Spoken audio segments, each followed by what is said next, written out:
with a force unknown. The day of October 21, 1978, saw a gentle breeze just on sunset. No sign of the dramatic events to follow.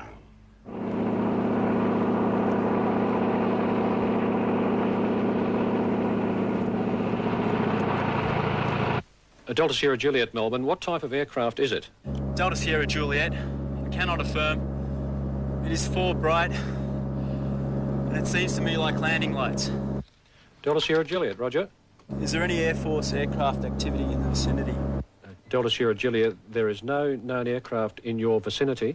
It was a clear Saturday night when Flight Services officer Steve Roby became the last person to have any contact with a young pilot by the name of Frederick Valentich. At speeds 2-3 times I could not identify. I personally don't think that he fabricated his disappearance.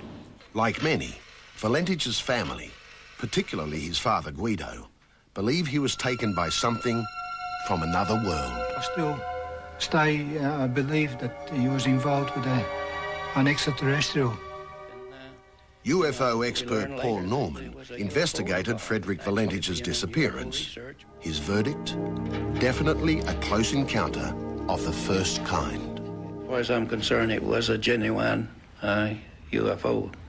It's just on 14 years since Frederick Valentich's desperate radio call from over Bass Strait. To this day, no trace has been found of him or his plane. Why not? Can someone simply disappear off the face of the Earth? It was 3 days before that fateful night that Valentich started down the road that would end in his destruction. On October 18, 1978, a young civil pilot went to Melbourne's Moorabbin Airport trying to hire a plane. G'day. G'day. I'd like to hire a plane to fly to King Island. The weather's closing in Bass Strait. It's too dangerous to fly there today. I've flown in bad weather many times before. 3 days later, he was back. The weather was fine, and Frederick Valentich got the OK to fly to King Island. When VHDSJ was cleared for takeoff, all was normal, except for one thing. Valentich had not alerted anyone on King Island that he was coming. No one called, so there was no one there to turn on the landing lights. Clear for takeoff, 320, 10 to 15. If anyone should have known a light plane was on its way to King Island, it was Brian Jones. As Flight Service supervisor, it was his job to light the runway for incoming night traffic. I remember the day quite well. It was a Caulfield Cup day, and I've been playing golf. Brian, phone call. When I got a phone call to say that an aircraft was missing across Bass Strait, which was Delta Sierra Juliet, the Cessna 172.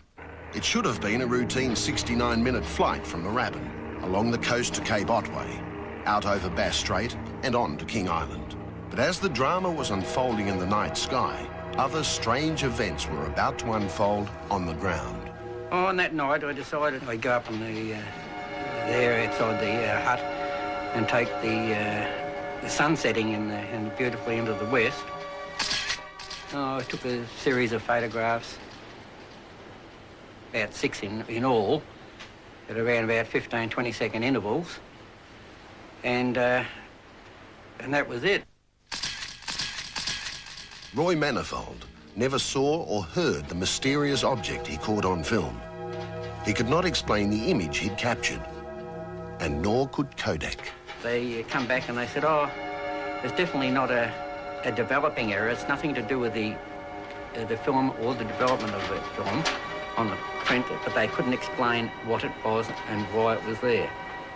Paul Norman had no doubts what was on the film. He sent the photos to the laboratories of Ground Saucer Watch in America.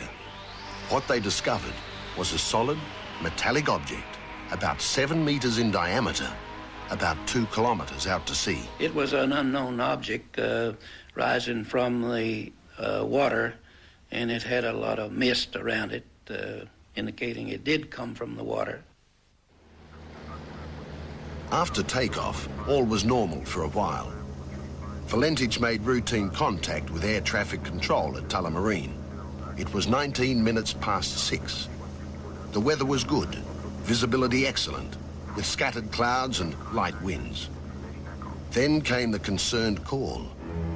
It was to be the last conversation Frederick Valentich ever had. Melbourne Delta Sierra Juliet is not an aircraft, it is... Delta Sierra Juliet, Melbourne. Can you describe the aircraft? Delta Sierra Juliet, as it's flying past, it's a long shape. Few people had ever heard these words. The exact words uttered by Frederick Valentich in his last call to air traffic control. Melbourne, it's approaching now from due east towards me. Delta Sierra Juliet, Melbourne. Delta Sierra Juliet seems to be playing some sort of game. He's flying over me at speeds 2-3 times I could not identify. Delta Sierra Juliet, roger. And how large would the object be? Delta Sierra Juliet, Melbourne. It seems like it's stationary. What I'm doing right now is orbiting, and the thing is just orbiting on top of me. On King Island, life was going on as normal. But some did report strange lights in the sky, as did scores of others on the Victorian mainland. There were more daytime sightings reported on that same day in any period of activity I've ever investigated. In my mind, knowing my son, I was sure that he was encountered something very seriously, because he would never go on that radio and compromise his future career as a pilot. It is hovering and it is not an aircraft. Delta Sierra Juliet. Delta Sierra Juliet, Melbourne. Delta Sierra Juliet, Melbourne.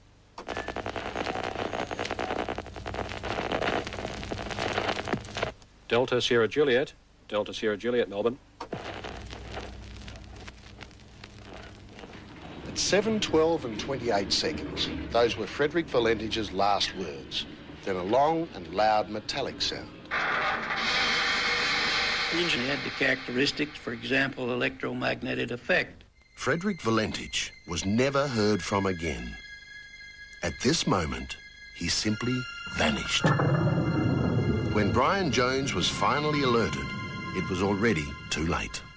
A distress phase had been raised on the aircraft, and they wanted me to get out to the airport here, turn on the runway lights and start calling the aeroplane. Delta Sierra Juliet, this is King Island. If you're reading me and cannot transmit, I'll give you the service conditions. The wind is calm. QNH 1028, sky clear. Runway lights are on, and no traffic for your descent. We took off and we flew due north to Cape Wickham Lighthouse, which is the northern tip of the island. It was an unreal night. It was kind of strange for this part of the world. There was no wind, and when we got out to sea just north of Wickham Lighthouse, you could actually see the reflection of the stars in the water. Jones's plane was the first to search in the area.